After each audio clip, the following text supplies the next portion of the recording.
Halo guys, pada video kali ini gue akan ngomongin tentang Syria. Kenapa Syria itu dia masih sampai cukup lama gitu, orang saudaranya perang sipil, dan juga kenapa sampai sekarang mereka itu dilanda konflik, sampai-sampai presidennya pun kabur gitu ke Rusia, Presiden Al-Assadnya. Nah, perlu kita garis bawahi dulu, Syria itu termasuk negara Timur Tengah. Nah, negara Timur Tengah ada sejarahnya itu. Batas-batasnya pada saat ini dia itu digambarin sama kalau nggak salah Inggris pada akhir tahun Perang Dunia Kedua. Nah, batas-batas negara Timur Tengah itu dibikin tidak mempertimbangkan aspek-aspek geografis ke daerah tersebut. Seperti itu. Jadi kalau misalkan kita lihat di Timur Tengah, hingga saat ini masih banyak daerahnya yang konflik karena batas-batas negaranya itu tidak dipikirkan secara matang oleh Inggris pada saat itu membagi-bagi negara Timur Tengah. Itu salah satu faktor. Oke, kita bahas tentang Suriah dulu ya. Jadi kan Suriah itu merupakan negara Timur Tengah yang lokasinya berada di Timur Tengah gitu.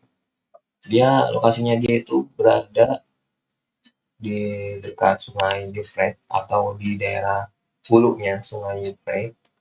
Terus juga beberapa ada danau di situ.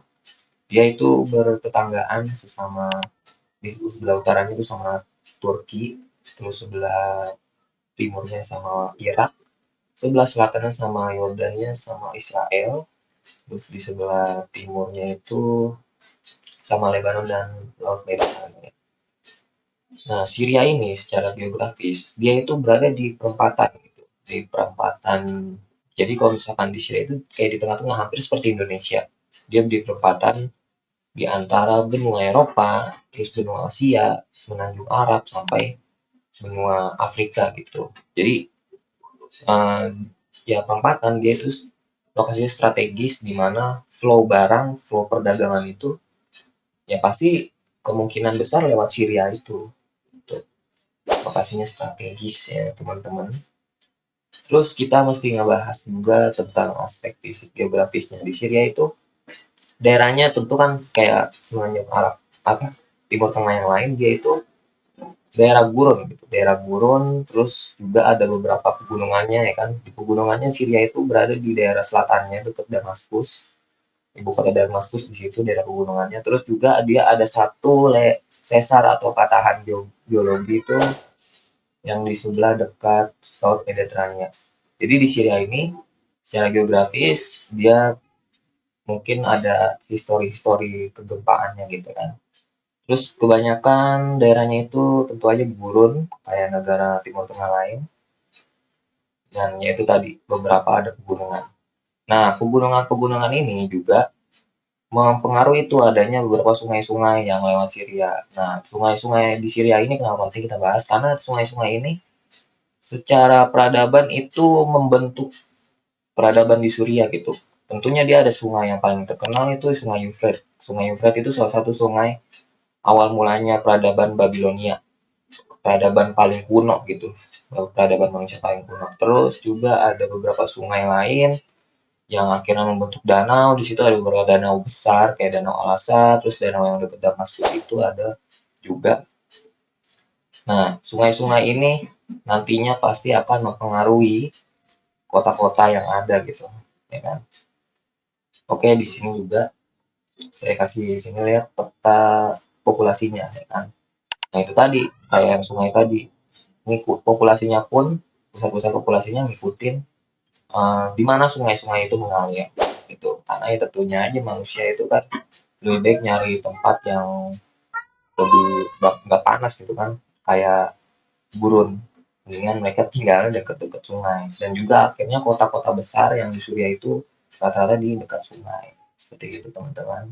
Lalu dari segi sosial di Syria ini ada beberapa etnis ya atau suku di sana yang paling besar itu tentunya mayoritas etnis Arab, terus ada Alawite, Kurdis, Lebanese, dan juga suku lainnya yang tinggal di daerah Syria. Dan juga di Syria ini populasinya nggak terlalu gede gitu, cuma 23 atau sampai 25 juta.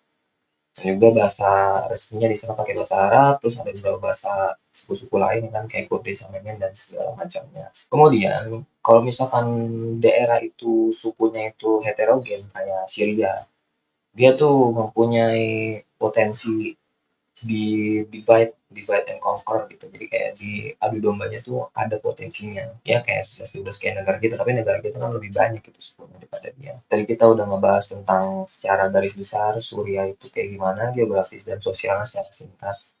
Dari sini kita bisa tahu nih, di Syria itu kenapa akhirnya dia dibikin tidak stabil atau sampai sekarang ya seperti negara Timur Tengah lain kayak dia dibikin gak stabil, banyak konflik gitu. Akhirnya gue cari tahu kenapa ini bisa terjadi. Yang salah satunya asumsi gue yang pertama itu mungkin karena minyak ya.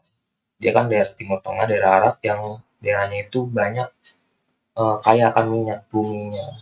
Nah, setelah gue cari tahu, ternyata di Syria ini bukan negara yang kaya akan minyak gitu. Dibandingkan negara Arab-Arab lain, di Syria itu cuman menghasilkan 2,5 juta barel minyak ya kan dibandingkan Arab sama Iran gitu main besarnya dia sampai ratusan gitu. Arab sampai 200-an, 290-an, terus Iran sampai 150-an gitu kan.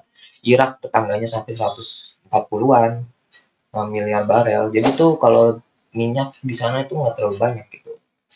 Kemudian dari minyak ini gue nyari tahu lagi apa nih sumber daya alam yang paling banyak di Syria. Dan ternyata gue cerita ternyata di sana itu natural gasnya atau minyak atau gas buminya yang tinggi gitu, yang banyak. Di mana gas bumi ini memang kalau misalkan di daerah kayak kita gitu ya mungkin nggak terlalu butuh gitu. Tapi kalau gas bumi ini dibutuhin banget di negara-negara yang 4 musim kayak Eropa ataupun negara-negara gurun kayak Arab. Di mana dia kan Arab emang panas siang, tapi kalau misalnya malam kan gurun itu dingin banget bisa sampai minus juga. Nah, gas bumi itu dibutuhin ya tentunya kayak kebutuhan rumah, penghangat, ruangan dan segala macamnya gitu. Bisa juga untuk BBM ya, tapi nggak terlalu banyak kayak BBM kan pakai LNG gitu. Nah, ternyata di Syria itu cadangan gas buminya itu mencapai 8,5 triliun kubik, ya kan? Dan juga ya karena cadangan gas buminya banyak nih, ya dia penghasil gas buminya cukup gede gitu. Di tahun 2010-an aja, di mana tahun itu relatif cukup stabil di daerah itu, dia menghasilkan 7,8 juta kubik.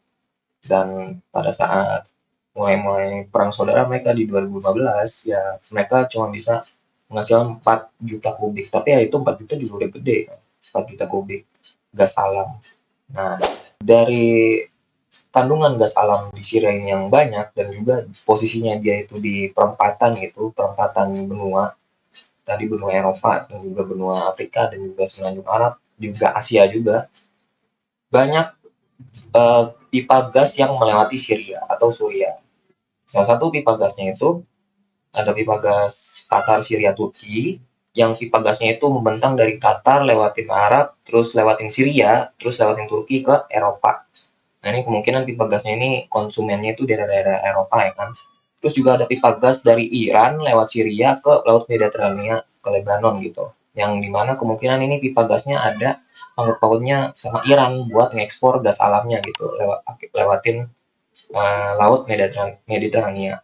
Kemudian juga ada Arab Gas Pipeline itu dari Mesir ke Jordan terus ke Syria juga. Jadi ada sekitar 4 pipa gas yang melewatin negara Syria ini. Pipa gas ini salah satu objek vital gitu. Kayak istilah negara kita kan ada objek vital nasional gitu. Kalau ini nah udah objek vital internasional gitu buat daerah-daerah yang make pipa gas itu. Karena ada banyak objek vital ini, kemungkinan ada beberapa kekuatan-kekuatan yang punya kepentingan agar bisa menguasai objek-objek vital ini kan. Kalau kita tahu di sana itu negaranya tuh cukup keras gitu.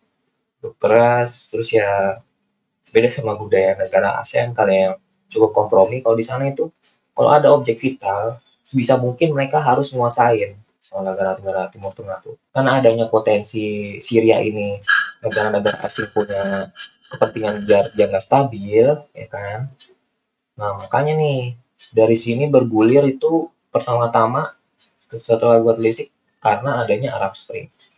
Nah, fenomena Arab Spring ini merupakan suatu fenomena pergerakan sosial gitu, pergerakan sosial yang terjadi di beberapa negara-negara Arab yang diawali itu di negara Tunisia sama Libya. Jadi pergerakan ini merupakan rangkaian-rangkaian protes demonstrasi masyarakatnya ya kan menuntut pemerintahan negaranya itu negara-negara Arab ini agar menjadi lebih demokratis. Nah, berhasil di beberapa negara dan tapi tentu aja ada yang gagal. Salah satu negara yang berhasil demonstrasi ini kayak Tunisia sama Libya tadi.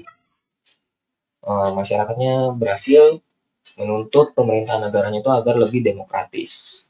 Nah, tetapi ini beda sama Syria. Demonstrasi ini tuh gagal gitu karena pemerintahan Bashar al-Assad ini menanggapi protesnya itu malah kayak meneror masyarakatnya gitu kan. Ya kalian bisa cari banyak informasinya gitu di mana kediktatoran Bashar al-Assad ini kepada warga negaranya gitu. Karena banyaknya kediktatoran, aksi-aksi kekerasan gitu kan, kalau rata-rata diktator itu lakukan kekerasan ya kan, muncul benih-benih pemberontakan gitu, benih-benih pemberontakan di sekitaran daerahnya dia ya kan. Nah, benih-benih pemberontak ini akhirnya dimanfaatin tuh sama negara-negara yang punya kepentingan untuk menguasain pipa gas yang lewat di Syria itu, pipa gas yang melewati di Syria itu. Ya, kalau kita lihat kayak misalkan beberapa negara kayak negara Barat, Rusia, Turki gitu kan, yang mereka itu punya kepentingan biar pipa gasnya ini nggak diotak-atik, ya kan tentu aja nggak diotak-atik pipa gas yang di Syria ini.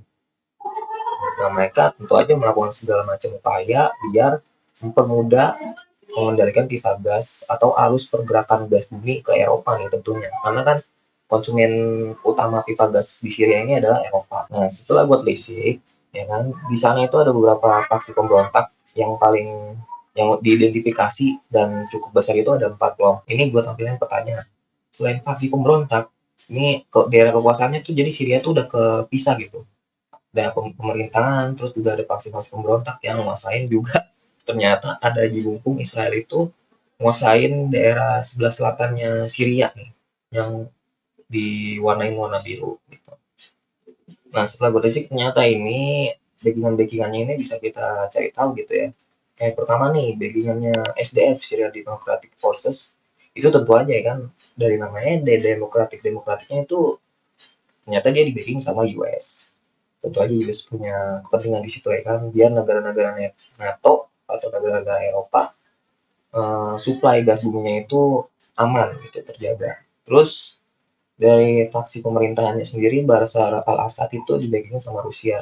Kalau kalian lihat itu banyak berita-beritanya Rusia itu memberikan bantuan-bantuan mulai dari pesawat, senjataan itu ke pemerintahan Bashar al-Assad.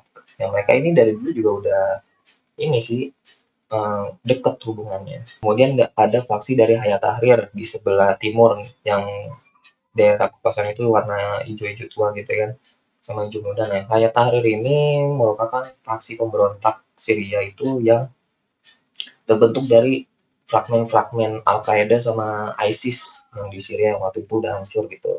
Nah, petualang-petualang Al-Qaeda ISIS ini mereka bikin kelompok baru ya kan, bikin kelompok baru namanya Hayat Tahrir ini.